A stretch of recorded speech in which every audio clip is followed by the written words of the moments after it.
Hello everyone, welcome to EMRS classes. आइए आज अपने इस वीडियो में हम बात करते हैं गेस्ट लेक्चर से रिलेटेड कुछ इम्पोर्टेंट क्वेश्चंस के बारे में जो कि लोग हमसे जानना चाह रहे हैं। गेस्ट फैकल्टी का अपॉइंटमेंट कैसे हो रहा है, उन्हें क्या सैलरी पे की जा रही है, अगर मैम गेस्ट फैकल्टी का अपॉइंटमेंट हो जा रहा है तो अब क्या परमानेंट पोस्ट के लिए रिक्रूटमेंट होंगे ही नहीं होंगे। जिन लोगों की भी दिमाग में ये सारे क्वेश्चंस है, ये सारे डाउट्स हैं, आइए आज हम उन सब का जो कि आंसर करते हैं, डिस्कस करते हैं इन सारे टॉपिक्स पे जो कि गेस्ट फैकल्टी या गेस्ट लेक्चरर से रिलेटेड है अपने इस वीडियो में EMRS क्लासेस की मदद से। उम्मीद करती हूँ कि आप सब मेरे साथ अंत तक जुड़े रहेंगे। देखिए, सबसे पहले तो मैं बता दूं कि गेस्ट लेक्चर कहाँ अपॉइंट हो रहा है।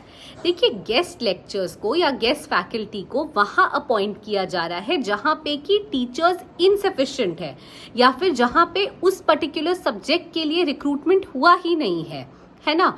जहाँ पे कोई भी सब्जेक्ट है, XYZ कोई भी सब्जेक्ट आप ले लो जिसके लिए रिक्रूटमेंट ही कंडक्ट नहीं हुआ है, या फिर जहाँ पे जो टीचर्स हैं वो इनसफिशिएंट है।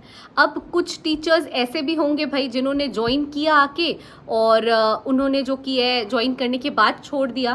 कुछ टीचर्स ऐसे भी होंगे, कुछ कैंडिडेट्स ऐसे भी हैं जिन्होंने ज्वाइन ही नहीं किया आके, है ना। मतलब मेरे कहने का मतलब है कि जहाँ पे भी इनसफिशिएंट रिक्वायरमेंट है किसी पर्टिकुलर सब्जेक्ट को लेके, उस इनसफिशिएंसी को दूर करने के लिए जो कि है गेस्ट फैकल्टी बुलाया जा रहा है। अब जो सेकंड क्वेश्चन अराइज होता है वो ये है कि गेस्ट फैकल्टी कब तक रहेंगे। देखिए, गेस्ट फैकल्टी तब तक रहेगी जब तक परमानेंट टीचर्स का उस पर्टिकुलर आप कह सकते हो सब्जेक्ट के लिए जो रिक्वायरमेंट है उसके लिए परमानेंट टीचर्स नहीं आ जाते हैं, तब तक जो कि गेस्ट फैकल्टी रहेगी। Coming on to the third question, जिन लोगों को अब ये डाउट था कि मैम गेस्ट फैकल्टी आ रही है तब तो परमानेंट रिक्रूटमेंट ही नहीं होगा, इसे भी मैं क्लियर कर दूं कि देखिए, गेस्ट फैकल्टी आई ज़रूर है लेकिन अभी जो इनसफिशिएंट रिक्वायरमेंट है उनसे बच्चों को कोई हार्म ना हो, बच्चों के आप कह सकते हो करियर को किसी तरह का कोई मतलब वो ना हैम्पर वो नहीं करना चाह रहे। नेस्ट वाले चाह रहे हैं कि सब कुछ जो कि एक सिलसिलेवार ढंग से चले और उसे ही पूरा करने के लिए जो कि है नेस्ट वालों ने जो गेस्ट फैकल्टी है उनका रिक्रूटमेंट अलाउ कर दिया है। और ये जो रिक्रूटमेंट हो रहा है ये बस अभी एक लिमिटेड पीरियड ऑफ टाइम के लिए हो रहा है, एडहॉक बेसिस पे है, कॉन्ट्रैक्चुअल बेसिस पे है। ना ही जो गेस्ट टीचर्स है वो परमानेंट रिक्रूटमेंट क्लेम कर सकते हैं और ना ही ऐसी बात होगी कि जो परमानेंट टीचर्स है उन्हें अब रिक्रूट ही नहीं किया जाएगा, क्योंकि जैसे ही फिर से वैकेंसी निकलेगी, नोटिफिकेशंस निकाले जाएंगे, रिक्रूटमेंट ड्राइव कंडक्ट किया जाएगा, परमानेंट टीचर्स को ले लिया जाएगा, वैसे ही जो की है फिर से गेस्ट फैकल्टी का जो कंसेप्ट है वो हटा दिया जाएगा। ये बस अभी के ड्यूरेशन की जो इनसफिशिएंसी है उसे दूर करने के लिए आए हैं। अब कुछ लोग पूछ रहे हैं कि मैम सैलरी क्या बनेगी। देखिए, TGT वालों के लिए अराउंड 41,000 की सैलरी बन रही है और 5-6 हज़ार का सैलरी का गैप है, ये मैंने पहले भी आपको बताया था।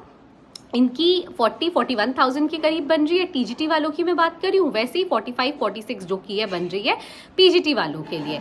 जो जितना पीरियड है, जो जिस भी टीचर का जिस भी ड्यूरेशन में पीरियड है, देखिए हर EMRS के लिए अलग अलग वैकेंसीज भी निकलेगी, क्योंकि किस EMRS में किस टीचर की इनसफिशिएंसी है या किस आप कह सकते हो टीचर की रिक्वायरमेंट है ना, उसके बेसिस पे जो कि वैकेंसीज निकाली जा रही है। अच्छा, यहीं पे मैं एक और डाउट क्लियर कर दूं, वैकेंसी कैसे निकाली जा रही है मैम, नोटिफिकेशंस आएंगे? तो नहीं, नोटिफिकेशन नहीं आएंगे। कम से कम 2 न्यूज़पेपर्स में जो कि वैकेंसी निकाली जाएगी। 2 न्यूज़पेपर्स में वैकेंसी निकालने के बाद ये लोग जो कि इंटरव्यू कंडक्ट करेंगे और उसके बेसिस पे जो कि गेस्ट फैकल्टी को अपॉइंट किया जाएगा। जिस ड्यूरेशन के लिए जो गेस्ट फैकल्टी अपॉइंट होगा उस ड्यूरेशन के हिसाब से जो कि उनको पेमेंट दिया जा रहा है।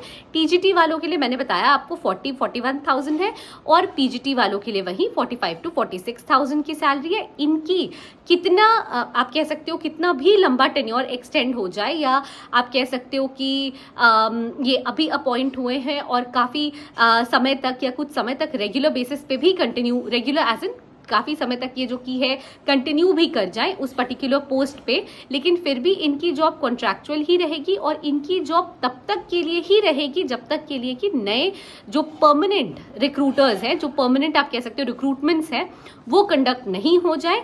तो ये चीज़ आप दिमाग में क्लियर कर लो कि गेस्ट फैकल्टी का अभी रिक्रूटमेंट हो रहा है, एडहॉक बेसिस पे हो रहा है, न्यूज़पेपर के माध्यम से हो रहा है। 2 न्यूज़पेपर्स में सारे EMRS के लिए आपको डिफरेंट आपको डिफरेंट मतलब अखबारों में डिफरेंट इश्तिहार देखने को मिलेंगे।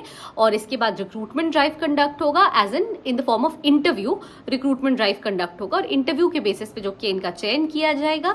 और जो भी पढ़ा रहा है वो एडहॉक बेसिस पे पढ़ाएगा या पढ़ाएगी, और जैसे ही परमानेंट फैकल्टी का रिक्रूटमेंट हो जाएगा, ये जो गेस्ट फैकल्टी का कंसेप्ट है इसे जो कि टर्मिनेट कर दिया जाएगा। तो आई होप कि जो भी बेसिक डाउट था गेस्ट फैकल्टी की सैलरी को लेके, ये कैसे रिक्रूट हो रहे हैं, ये कब तक के पीरियड के लिए रहेंगे, अब परमानेंट रिक्रूटमेंट कंडक्ट होंगे या नहीं होंगे, ये सब मैंने आज इस वीडियो के माध्यम से EMRS क्लासेस के माध्यम से क्लियर कर दिया है। So thank you so much for staying tune till the end, thank you so much for watching the video till the end. Please stay tune to EMRS classes, ज्यादा से ज्यादा लोगों में शेयर करें हमारे वीडियो को, एंड इसी तरह से हमसे जुड़े रहें। Thank you.